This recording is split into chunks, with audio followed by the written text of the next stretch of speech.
Yeah. What's going on, everybody? Welcome back to another week of the car news with SVD GT.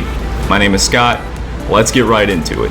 First up, we have an Italian company by the name of Ital Design, how creative, with their new vehicle that they have yet to name.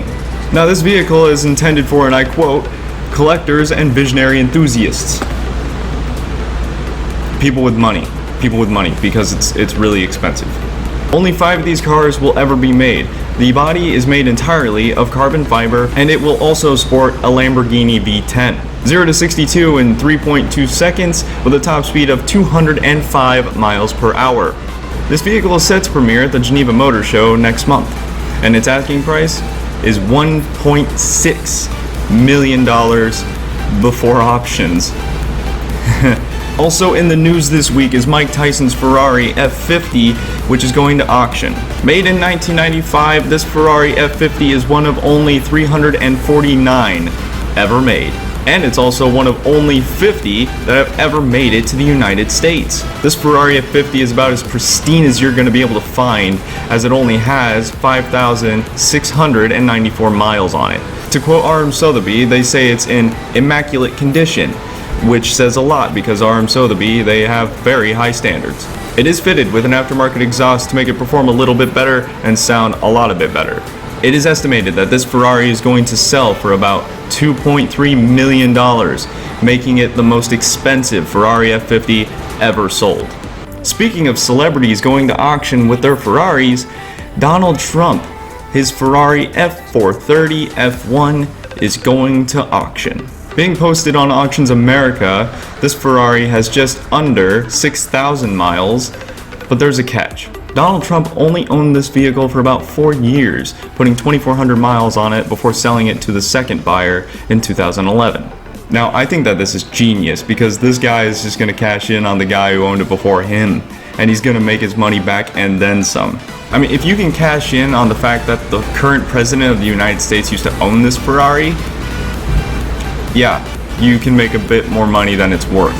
This vehicle is expected to fetch around $250,000 to $350,000. Also in the news about Ferrari, someone from VW Vortex forums had been looking through some online files from a patent office. They found photos of a patent that were submitted by Ferrari for a vehicle that looks a bit extreme.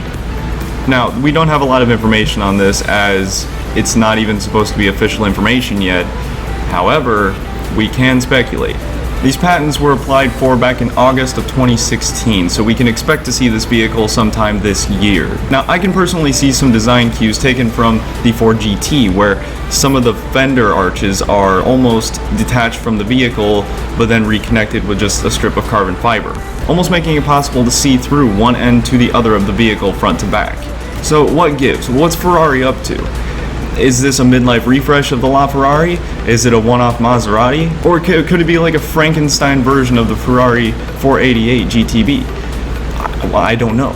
Only time will tell, but I'm gonna guess that it's going to be a sort of one-off that's based on the LaFerrari. Next up, we have Dodge, and they have a new challenger called the Demon. One of the latest teasers is a short clip showing the tire being deformed as it begins to move, which is interesting because the tires on this thing out of the factory are barely street legal.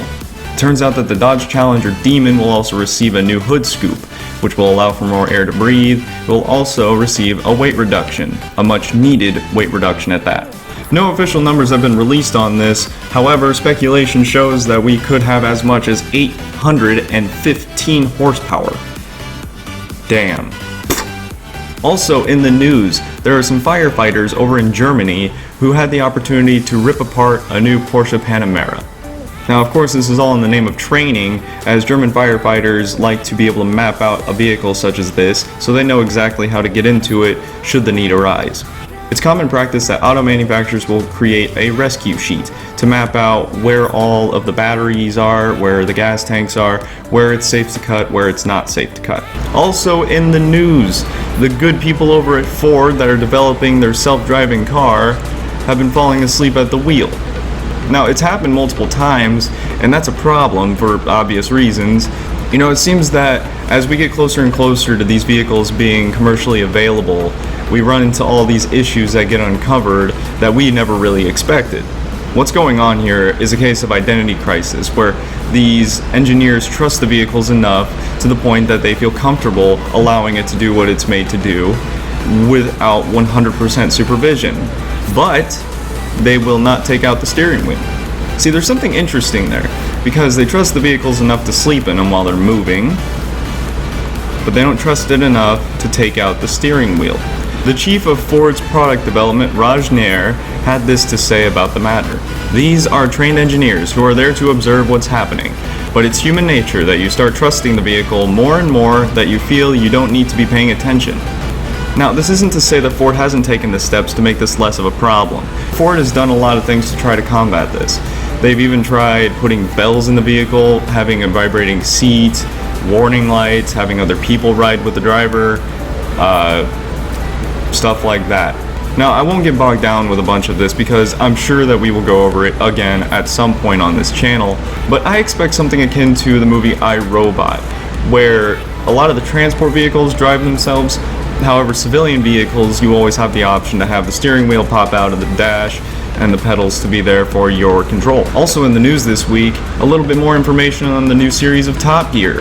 Now, this trailer offers a lot of really interesting insight to what these guys have been up to. Say what you will about Top Gear versus Grand Tour, I'm excited for it. And that wraps it up for week 2 of car news. Thank you for sticking around and watching this. Make sure to like and subscribe. It definitely helps us out. We're just getting started. And we'll see you next time. Thanks for watching. Yeah. Yep. It was white, and then the used one that we were talking about me getting was